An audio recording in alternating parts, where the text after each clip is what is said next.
So let's discuss the main battles of World War I, which took place between 1914 and 1918. So oftentimes that land that exists between the two trenches of the armies of the Central Powers, oftentimes on the Western Front represented by the Germans, and the Allies, which usually represented the British and the French, the land in between that was known as no man's land.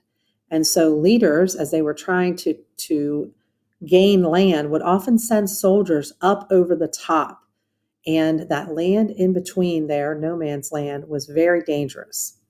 So some of the weapons that we've already looked at, machine guns and artillery guns, both did cause a lot of damage and killed a lot of men, which is why World War I was considered one of the deadliest wars in history until we get to World War II.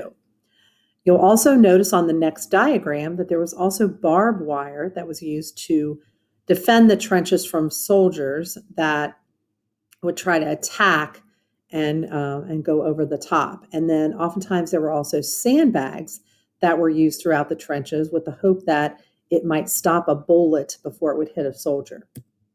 So this is an aerial view of what the soldiers had to deal with on a daily basis for 4 long years.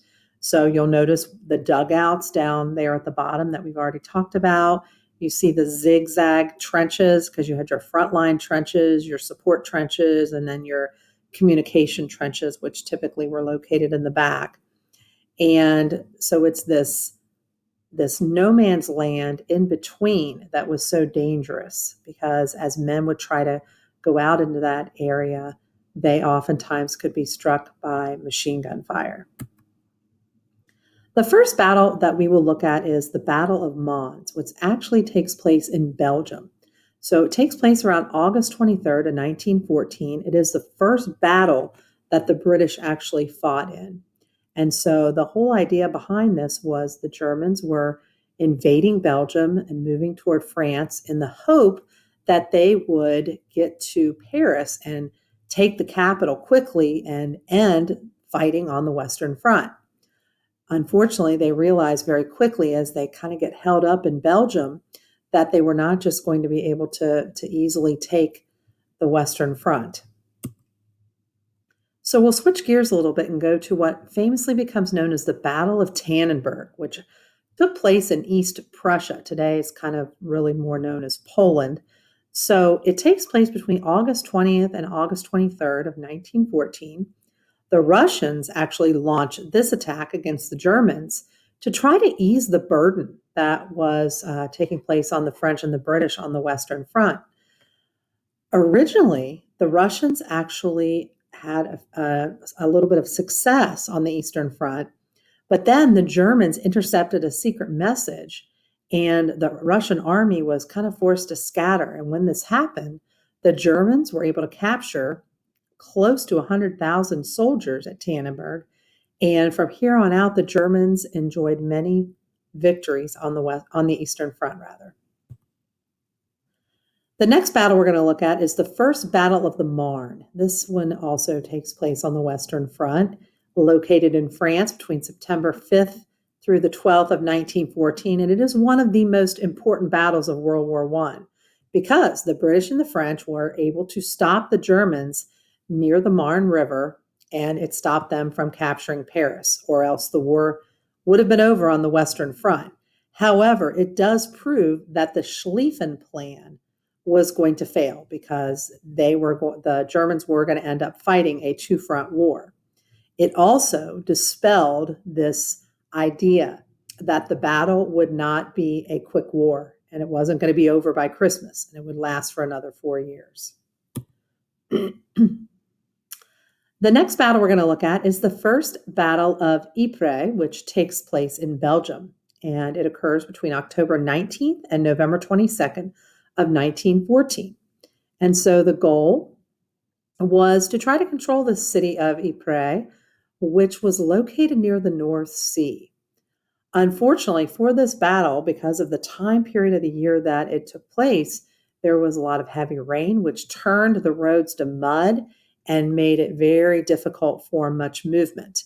And then winter set in, and the battle turned into yet another stalemate. And so trench warfare continued on again in this area for another 4 years. You'll notice now we're looking at the Second Battle of Ypres, which takes place from April 22nd to May 25th of 1915. This was a surprise attack by the Germans, and it was one of the first times that they were going to be using poison gas on the Western Front, which was terrifying for the Allies. And really, for like the next year or so, many Allied soldiers were afraid of what other types of weapons the Germans might unleash upon them. We're going to switch gears again, and we're going to look at the Battle of Gallipoli, which could be referred to as taking place either in the modern-day country of Turkey or the Ottoman Empire. It kind of depends on what maps you look at from this time period. Some will still record it as the Ottoman Empire, while others start to refer to it as Turkey. It takes place April of 1915 through January of 1916. And the goal behind this battle was for the British to attempt to invade Turkey, and they hoped to win the Dardanelles Strait so that they could have a clear route to Russia. And with this battle, they brought in troops not only from Great Britain, especially a large number of men from Wales, but also many of their allied supporters from New Zealand and Australia. Unfortunately, eventually, the Allies were forced to withdraw, and there were a lot of men that lost their lives as a result of the Battle of Gallipoli. The next battle, very famously known as the Battle of Verdun, which takes place in France between February and December of 1916. This was a major German offensive right in the middle of the war. The Germans hoped to take the French, and then they would only have to worry about the British on the Western Front. Unfortunately, another bloody stalemate develops. And if you notice this one, over a 10-month time period, over 700,000 soldiers are injured and over 300,000 killed. So this is where we really start to see a lot of very high casualty rates, because leaders from both sides, the Central Powers and the Allied powers, refused to change their strategy and refused to admit that this style of warfare was not working. Next, we have the Battle of Jutland, which took place near Denmark, and it occurred between May and June of 1916. This is probably the most famous naval battle of the war, taking place between the British and the German Navy. Thousands of men were killed when torpedoes sank some of the ships from this particular victory. Now, or for this particular battle. Now, neither side really won this battle, and actually both sides attempted to claim a victory, but it's the first time that we really saw any type of major naval battles during World War I.